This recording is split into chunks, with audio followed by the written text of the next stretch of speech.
Vreau mai întâi să mulțumesc lui Dumnezeu pentru ziua de azi, că după atâția ani nu m-am întâlnit cu fratele Achim și azi suntem amândoi aici la Amvon. Mă amintesc acum când era student, mergeam împreună la rugăciune și Dumnezeu a făcut că azi ne-am întâlnit aici. Frați și surori, cuvântul care a fost citit, orbe de Ierion, noi cunoaștem. L-am ascultat de multe ori. Probabil și cunoaștem de rost verset. Ce m-a impresionat cuvântul lui Dumnezeu, când noi citim, găsim altă descoperire minunată. Aceeași verset pe care am citit 10 ani în trecut și Duhul lui Dumnezeu ne descoperă, ne arată și lucruri mai mari. Eu spuneam totdeauna când a fost o familie în Italia și soția, persoana respectivă, nu știa să gătesc. Dădea fiecare zi la bărbatul numai ouă. La un moment dat, bărbatul m-a chemat, a spus că nu mai pot.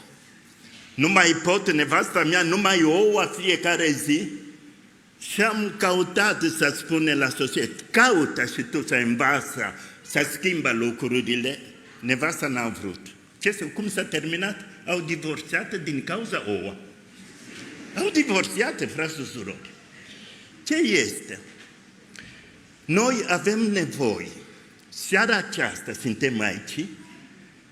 Eu cred că fiecare dintre noi are problema lui. Cere ceva de la Domnul. Doamne, am probleme în familie, am probleme în locul de muncă, am probleme cu sănătate. Atâta cerere pe care noi avem. Și Dumnezeu așa bun, și Dumnezeu ascultă.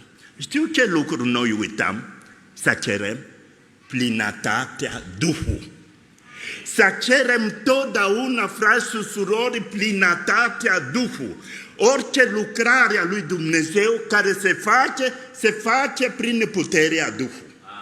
Se face prin puterea Duhului. Duhul de viață, Duhul care era în Hristos, locuiește în mine. Atunci, ce mă lipsesc? Nimic nu mi lipsesc, frați și surori. Plinătatea, când Apostolul Pavel spune, nu mai sunt eu care trăiesc, ci Iisus Hristos care trăiesc în mine. Ce mai mare lucru?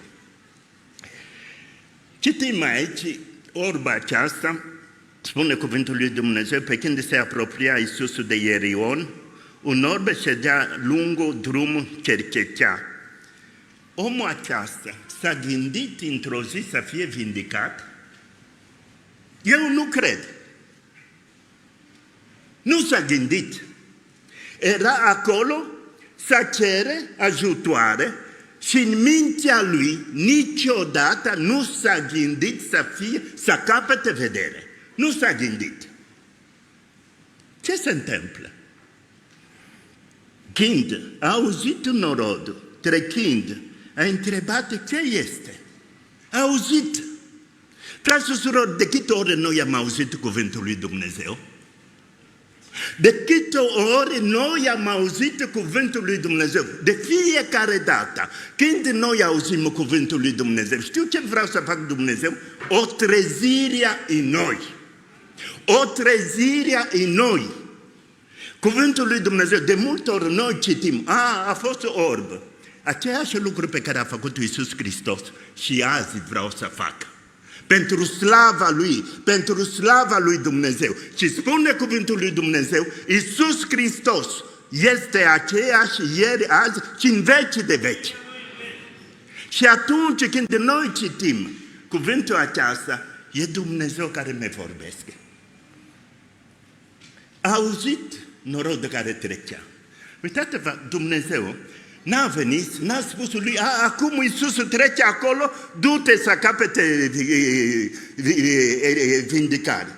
Nu, a auzit, s-a născut în el curiozitate să știe ce se întâmplă. Curiozitate. Vă amintiți Moise, când a văzut rugul aprinsă, se zice în limba română, când a văzut, a avut o curiozitate să vadă ce este. Și Dumnezeu l-a chemat. Și aici, orbul a auzit un norod și el vreau să știe. Interesant, frate și surori.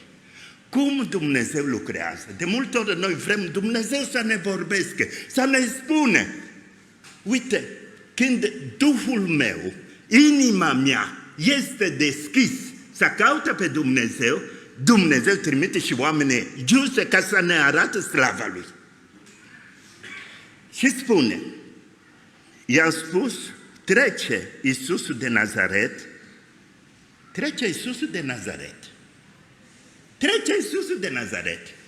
Și spune cuvinte și el a strigat, Iisusul, fiul lui David, ai milă de mine. A început să strică, fără să vadă pe Iisus Hristos. Uitați-vă, dorința aceasta să capete vedere e mai puternic. Când noi recunoaștem că Iisus este atotputernic, nimeni nu poate să oprească credința mea. Acum câteva ani, eu eram în Craiova. A fost la Sibiu o familie de credincioși, băiatul n-a vrut niciodată să asculte de Domnul, nici de biserică. Tot așa o luptă mama și băiatul. Și mama spunea, ai și tu la biserică, ai și tu la adunare. Băiatul spunea, eu nu mă duc. Și într-o zi, băiatul așa supărat și a spus, mama, m-am săturat de vorbele tale. Duminica asta, dacă vine cineva în adunarea din Africa să predică, eu mă preda pentru Domnul. Eu care era în Craiova și duminica respectivă cu soția mea, n-am dus în Sibiu și am început să predică. Și la sfârșitul am spus, fără să știe nimic, și am spus, dacă este cineva care vreau să se preda pentru Domnul, să vină aici în față să ne rugăm. Cine s-a ridicat? Băiatul care a spus, dacă Dumnezeu trimite cineva din Africa, eu mă preda pentru Domnul. Uitați-vă bunătatea lui Dumnezeu. Pentru un suflet, eu am făcut 400 de kilometri fără să știe ca să împlinesc lucrarea lui Dumnezeu. Mare este Dumnezeu nostru, frați și surori. Când ne rugăm, să începem să mulțumesc lui Dumnezeu ca și făcut. Să mulțumesc lui Dumnezeu că Dumnezeu a ascultat rugăciunea mea. Și atunci mă întorc acasă cu pace, cu liniște. Și a început să strică. Trebuie să fie nebună, să strică așa fără să vadă pe Iisus Hristos. Uitați-vă unde ne duce credința. Eu nu vede și totuși prin credința eu vede că Dumnezeu va face. Recunoaște puterea lui Dumnezeu. Frați și surori, noi, cum se zice, suntem privilegiați că am cunoscut pe Iisus Hristos. Și dorința mea să trăim cu adevărat cuvântul lui Dumnezeu. Să trăim, frați și surori, nu numai să citim versete, să trăim tot ce este scris în cuvântul lui Dumnezeu. Și a fost, nu știu unde am fost, numai aici, lângă Brașov, a venit un copil mic care se uita la mine, niciodată n-a văzut un negru. Se uita la mine, se întorcea la dreapta, la stânga, se uita la mine și la un moment dat a venit în fața mea și spune, spune și mie, de ce tu te-ai făcut un negru? Așa, sincer a fost copil. Știu ce am spus? Am spus, uite, eu când eram copil, am mâncat prea multă ciocolată. Așa m-am făcut așa. Ce s-a întâmplat? Băiatul, copii, de atunci nu mânca ciocolată. N-am mâncat ciocolată. Interesant, de o glumă, după un timp mama a dus copii la spital, copiii avea niște probleme, Știu ce au spus doctor? Au spus la mamă să nu dați dulce la copii, nici ciocolată, îi fac rău la copii.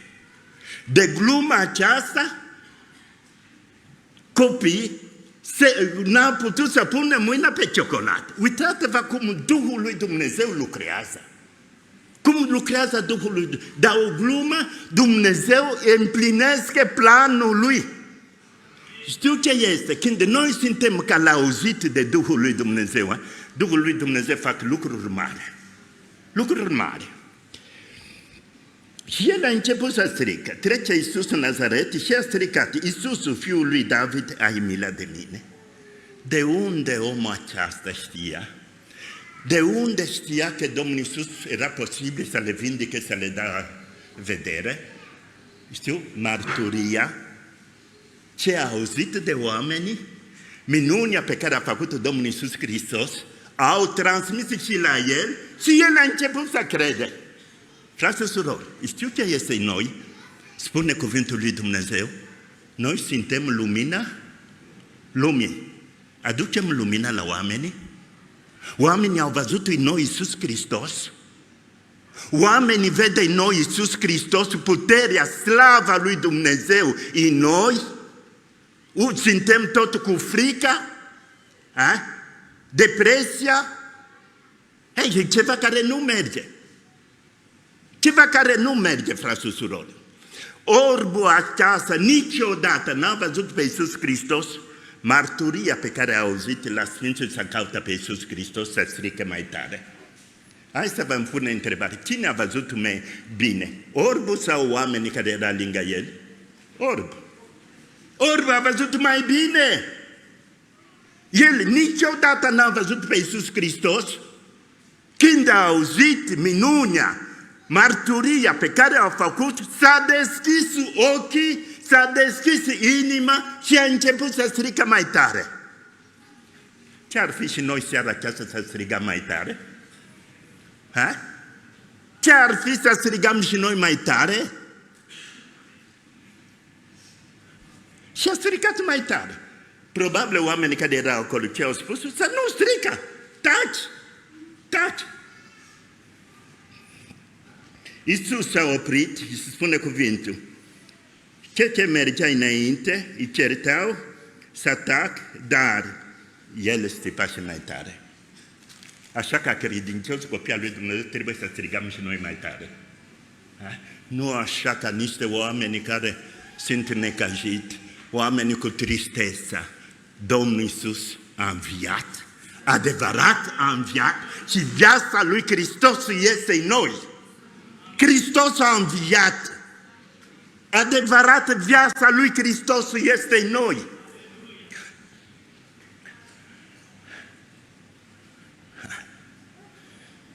Mare este Dumnezeu, frații. M-au chemat la spital la Modena, era o femeie care era în comă. Și când mă duceam acolo să mă rog, femeia ieșea din comă și mânca. După câte zile se întorcea iar în comă.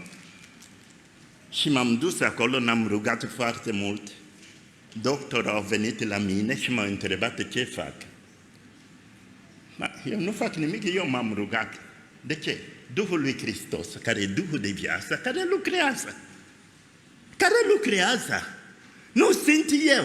Și prezența Duhului Dumnezeu, Duhul de viață în noi, care lucrează, care schimbă lucrurile. Și ce mergea înainte, îi certau să atac, dar el țipa și mai tare: Fiul lui David, ai milă de mine. Iisus s-a oprit și a poruncit să le aducă la el. Merge-te sus stradă, arriva șeful de guvern, te duce acolo să oprească șeful de guvern. Ce va face? Imediat vine poliția. Vine poliția, n-are drept. Pe Iisus noi putem să oprim pe Iisus Hristos.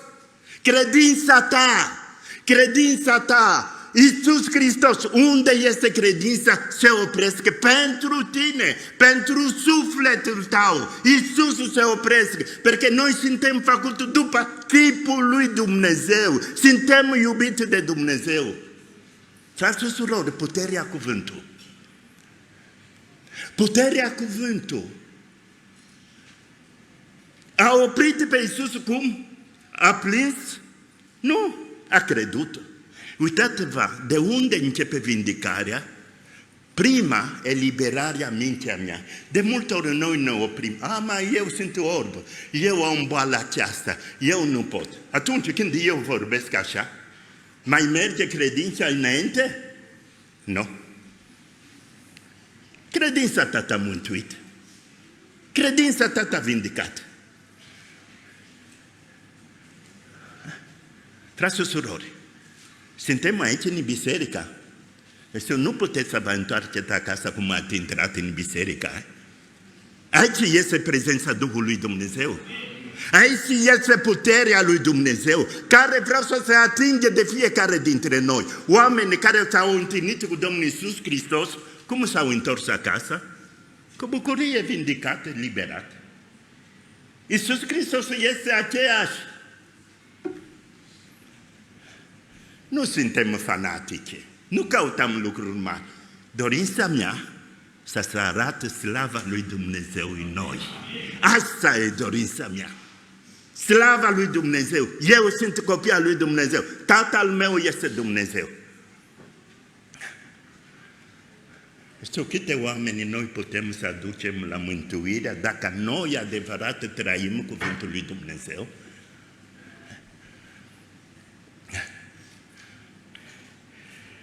Iisus s-a oprit și a poruncit să-l aduc la el și după ce s-a apropiat l-a întrebat: Ce vrei să te faci?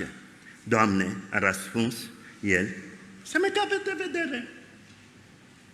Să mă capete vedere. De unde știa el care nu vedea? Cere lucrul ăsta la Iisus, vreau să văd. Și știu ce este, ce spune orbă. Recunoaște că în Iisus Hristos totul este posibil. Recunoaște puterea care era în Iisus Hristos. Frați și surori, ne lipsesc ziua de azi. De multe ori ne rugăm, după rugăciune plecăm cu frica, cu îngrijorare. Atunci ce rugăciune am făcut? Ce rugăciune am făcut? Ce rugăciune am făcut? Vreau să capete vedere. N-a spus multe lucruri. Vreau, fără să văd. Era posibil, dacă niciodată n-a văzut pe Iisus, era posibil să spun: marturia pe care oamenii au spus nu sunt adevărat, nu se poate. Nu. Dorința să capete vedere. Are dreptate orbă. De ce? Toată lucrarea pe care Dumnezeu a făcut, l-a făcut așa perfectă. Dumnezeu a văzut că toate lucrurile pe care a făcut era bun. Toate lucrarea. Și dreptul lui, orba aceasta, a recunoscut că Iisus poate să facă lucrul aceasta. Vreau să vă provoacă pe voi totul, frați și surori, seara aceasta. Credința aceasta pe care a avut omul aceasta să fie și în adunarea aceasta. Să fie și în adunarea aceasta. Nimic nu este imposibil pentru Domnul. Nimic nu este imposibil, frați și surori. Să capete vedere. Ce spune Domnul Iisus Hristos? Și Iisus a zis: capătă-ți vederea, credința ta t-a mântuit. Cum a făcut Domnul Iisus? Prin cuvânt. L-a făcut injecție? L-a făcut un masaj? Nu, prin cuvânt. Uitați-vă, frați și surori, puterea care este în gura noastră. Puterea care este în gură, fiecare dintre noi ca copii al lui Dumnezeu. Când noi mărturisim cuvântul, când eu vorbesc, spune la Ioan capitolul 1, la început era cuvântul, cuvântul era cu Dumnezeu și cuvântul era Dumnezeu. Și atunci când eu mărturisesc cuvântul, mărturisesc prezența lui Dumnezeu. Avem nevoie ziua de azi, frate, cu toate problemele, lucruri pe care noi auzim. Eu nu sunt afectat de toate lucrurile astea. Nu sunt afectat. Pentru mine nu mă interesează ce spune omul. Mă interesează ce spune Dumnezeu. Vă amintiți că Daniel în groapa de lei, lei a putut să se atingă de Daniel? Nu! Daniel era cu Dumnezeu și Dumnezeu care a făcut leu, nu era posibil să distrugă Dumnezeu care era cu Daniel. Nu era posibil. Frați și surori, avem nevoie ziua de azi Dumnezeu să elibereze mintea noastră. Dumnezeu să ne deschide ochii. Este o putere în fiecare dintre noi. Este. Avem nevoie de trezirea. Gândiți-vă la Domnul Iisus când a blestemat smochin. Cu ce a făcut? Cu cuvântul. Cu cuvântul. Domnul Iisus nu s-a dus acolo să se atingă, numai cu cuvântul. Și puterea aceasta este în gura noastră. Este. Uitați la oameni care sunt triști. Cum vorbesc oamenii? Numai vorbele negative. Numai lucruri negative. Când tu vorbești negativ, atrage numai lucruri negative. Știu ce eu fac totdeauna când am probleme, necazuri. Mă duc în bucătărie, așa mult îmi place mămăliga cuinat. Mă duc în bucătărie, fac mie mămăliga cuinat și mănânc și mă duc să dorm. Restul Domnul va avea grijă de mine. De ce să mă frământ? De ce să mă frământă, frate? Frământarele, tristețea, nu schimbă nimic, nu schimbă nimic. Domnul este cu noi. Iisus Hristos este Domnilor. El este. Avem un Dumnezeu mare.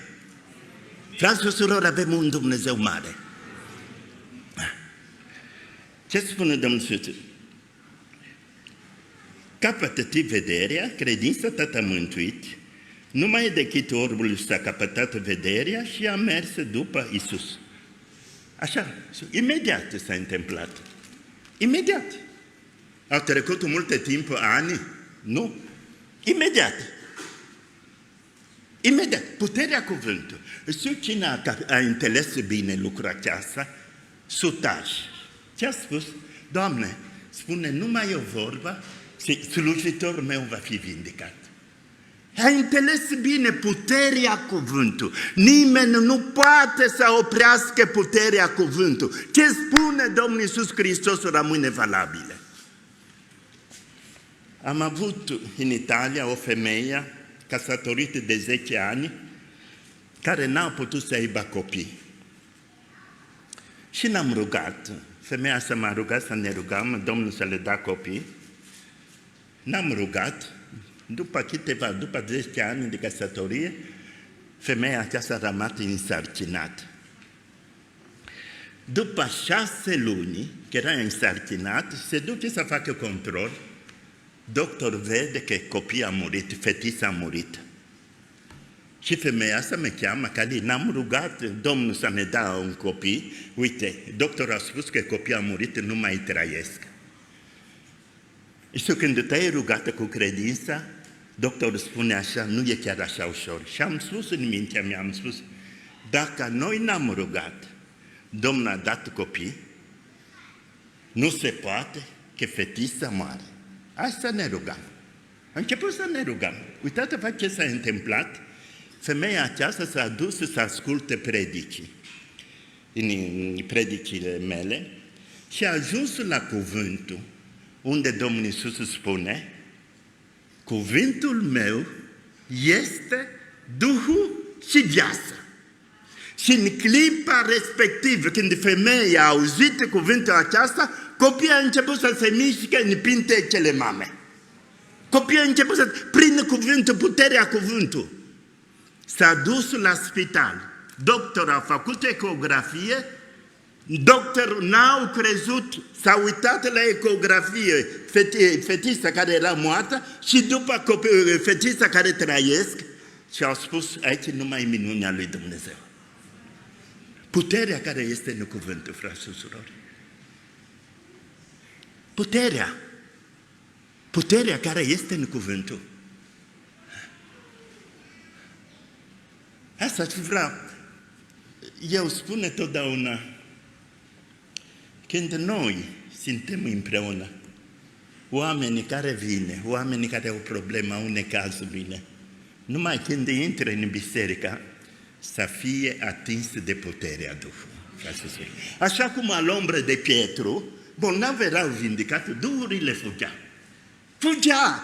Prezența Duhului Dumnezeu în fiecare dintre noi. Aici, cine a fost o cauză de vindicare? Nu e Iisus. A fost orbă. A crezut. A crezut. A avut credința. Și credința sa a făcut că Domnul Iisus a lucrat. Știu că credința noastră ne pune în legătură cu Dumnezeu. Credința noastră ne pune în legătură cu Dumnezeu. E adunarea mare. Eu aș vrea, cum să zic, dorința mea, minunea, vindicare, să fie lucru normal. Asta e dorința lui Dumnezeu. Oamenii care s-au întâlnit cu Iisus s-au întors, vindicat, eliberat. Problema nu este Dumnezeu, problema suntem noi. Frați și surori. Iisus a intrat în Ierihon și trecea prin cetate și un om bogat numit Zacheu, mai mare vameș, căuta să vadă care este Iisus, dar nu putea din pricina norod, ca și el era de statură mică. Zacheu și el a vrut să vadă pe Iisus. Uitați-vă de unde pornesc întâlnirea cu Iisus. Zacheu era șeful vameșilor, era un om bogat, era mică de statură, cu tot banii pe care avea, nu era posibil să fie mai mare de 1 centimetru, 2 centimetri. Nu era posibil, era limitat. Și totuși, în inima lui, dorința aceasta să se întâlnească cu Domnul Iisus Hristos. Și a uitat toate lucrurile pe care avea. Frați, aici e un problemă. De multe ori când suntem, cum se zice, aveam toate lucrurile, casa, mașina, munca, dăm prea multă importanță la lucrurile pământești și uitam, mai întâi, prima persoană este Iisus Hristos. Și când eu caută pe Iisus Hristos, vine și binecuvântarea peste orice lucrurile. Și a uitat. Zacheu era mic. Îmi place aici smerenia pe care omul acesta a avut. Să vadă pe Iisus Hristos. Era mică. Era posibil să spun, este multe lumea, eu mă întorc acasă. Sunt bogat, am bani. De ce să mă uit să vadă pe Iisus Hristos? Era ceva. Domnul Iisus atragea oamenii, avea puterea, prezența Duhului Dumnezeu care atragea oamenii. Și eu cred, în fiecare dintre noi, ca copii al lui Dumnezeu, trebuie să fie puterea aceasta să atragem oamenii. Fără vorbele, de multe ori vorbim prea mult. Prezența, viața mea, trăirea mea cu Dumnezeu atrage oamenii, atrage oamenii. Și Zacheu a vrut să vadă pe Iisus Hristos. Și noi, eu cred că dorința aceasta, vrem și noi să ne întâlnim cu El. Am avut, era la Craiova, un frate pastor, care toată noaptea se ruga și spunea, Doamne Iisus, vreau să te vadă. Doamne Iisus, ai și Tu la mine să mă vorbească. Fiecare noapte. Și avea soția care avea diabet, făcea insulină. Și totul se ruga, Doamne, vreau să te vadă, vreau să te vad. Și într-o noapte vine una din Africa la el și spune, Domnul Iisus m-a trimis pentru tine și pentru nevasta ta, ca să lucreze în casa ta. Du-te de aici, diavolul. Du-te de aici. Domnul Iisus m-a trimis pentru tine, pentru familia ta. Așa o luptă toată noaptea cu omul ăsta din Africa. Vine fratele pastor la biserică, eram eu la Amvon. Și spune la nevastă, ai văzut omul ăsta care m-a chinuit toată noaptea? El care spunea că Domnul Iisus l-a trimis. A venit nevasta care avea diabet, l-am rugat și știu ce a făcut sora? a spus de azi, eu sunt vindicată de diabet, nu trebuie să fac insulină. S-a dus la spital, doctorul a spus că Domnul s-a atins de ea. Frați și surori, avem tanti mod greșit, mod pe care noi vrem să ne întâlnim cu Iisus. Eu cred că prima lucru să ne deschidem ochii, să ne deschidem inima și atunci Duhul Domnului va face lucruri mari. A alergat înainte, s-a suit introdus ca să vad, pentru că drum aceea avea să treacă. Uitați-vă ce aici, Zacheu s-a găsit la loc potrivit să se întâlnească cu Domnul Iisus Hristos. E mare lucru. De multe ori noi nu suntem la loc potrivit să ne întâlnim cu Iisus Hristos. De multe ori, frați și surori, sunt anumite locuri pe care eu, ca copil al lui Dumnezeu, nu pot să mă duc. Sunt anumite lucruri pe care eu, ca copil al lui Dumnezeu, nu pot să mă uit. De multe ori ne găsim la loc unde nu trebuie să fim. Și Zacheu s-a găsit pe loc unde trebuia să se întâlnească cu Domnul Iisus Hristos. Și pentru asta spune, așa cum spunea fratele, să facem timp să venim la biserică. Să facem timp să ne rugăm împreună, să stăm împreună. Frați și surori, e o mare binecuvântare. E mare binecuvântarea să fim împreună. Sau sunt frații care vin la biserică când au nevoie, au o problemă. N-ar fi bine să venim înainte? Iisus, când a ajuns la locul acela, și-a ridicat ochii și a zis, Zacheu, dat jos de grabă, ca și astăzi trebuie să rămâne în casa ta. Era mult norod și privirea lui Iisus Hristos era spre Zacheu. Aș vrea seara aceasta pentru noi care suntem aici, cu toate problemele, necazurile, să știm un lucru. Când noi suntem sinceri, privirea lui Iisus Hristos este spre fiecare dintre noi, frați și surori. Este spre fiecare dintre noi. Și când noi înțelegem lucrul acesta, putem să ieșim de aici cu bucurie. Putem să ieșim de aici cu bucurie că Domnul, eu, noi suntem iubiți de Dumnezeu. Zacheu s-a dat jos de grabă și l-a primit cu bucurie. Gândiți-vă la una care nu știu ce lucru a făcut și totuși Domnul Iisus se duce la Zacheu să primească sta cu de vorbă. Aici e dragostea lui Dumnezeu, frați și surori. Dragostea lui Dumnezeu, Dumnezeu ne iubesc așa și Domnul Iisus spune că a venit pentru bolnavi, pentru păcătoși. Ne iubesc, Dumnezeu ne iubesc. Niciodată când ai problemă, să nu uite dragostea lui Dumnezeu, frate și surori. Dumnezeu ne iubesc. Dar Zacheu, înainte Domnului și-a zis, iată, Doamne, jumătate de avuția mea o da săracilor și dacă am năpăstuit pe cineva cu ceva, îi dau înapoi împătrită. Zacheu începe să vorbească el singur. Domnul Iisus n-a spus, tu trebuie să faci asta. Uitați-vă, îmi place foarte mult versetul aceasta. Când noi suntem în fața lui Iisus Hristos, știu unde suntem? Oglinda lui Dumnezeu. Bunătatea lui Dumnezeu. Și toate lucrurile care nu sunt bune în mine, se vede. Și trebuie să avem curajul aceasta, frați și surori, de multe ori, să stăm în oglinda, în cuvântul lui Dumnezeu, să ne arate lucruri care nu sunt bune în noi. Bun este Dumnezeu.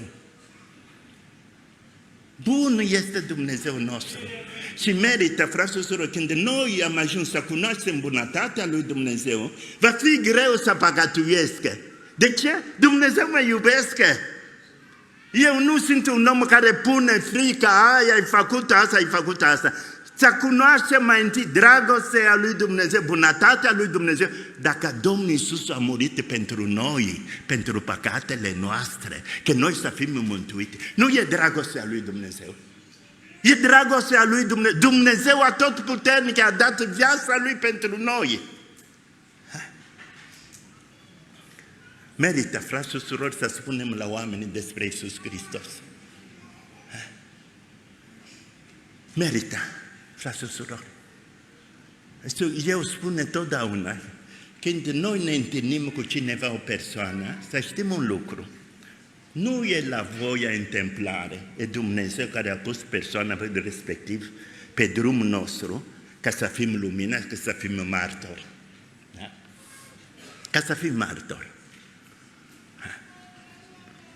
Da.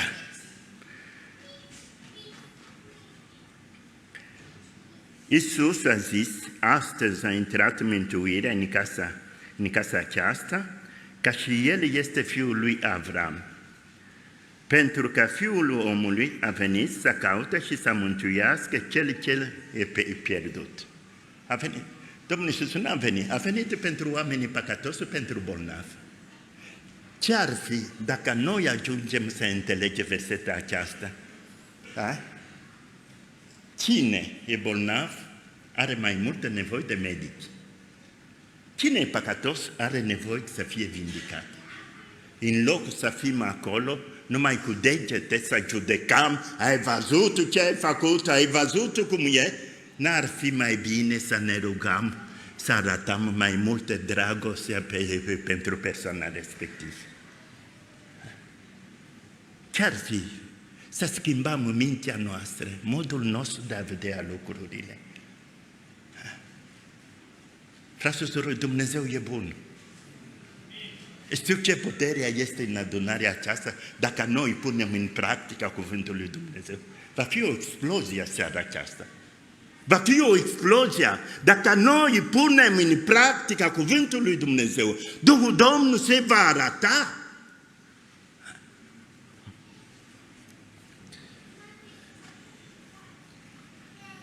Nu mai știu ce să spun. Dumnezeu e bun. El este bun. E prea bun. Eu știu când ai probleme, eu totdeauna când mi capită probleme, mă pune pe stradă cu mâinile sus și încep să zic, Doamne, Dumnezeu e bun, Dumnezeu e bun. Cel rău n-are puterea să se atingă de mine. Mărturisesc bunătatea lui Dumnezeu, puterea lui Dumnezeu prin gura mea. Eu stau liniștit. Frați și surori, hai să cerem de la Domnul seara aceasta să ne deschide ochii. Să ne deschide ochii, frați și surori, e nevoie, e mare nevoie. Să ne deschide ochii, chiar și soțul și soția. Să nu vedem numai defectele bărbatul sau soția. Să vedem și lucruri bune pe care are nevasta și lucruri bune pe care are bărbatul. De multe ori în familie, tu, așa, să schimbăm modul nostru. Să începem să vedem lucruri bune pe care are soția mea și lucruri bune pe care are bărbatul. Ca să facem rău, le facem fără probleme. Binele, greu. E greu.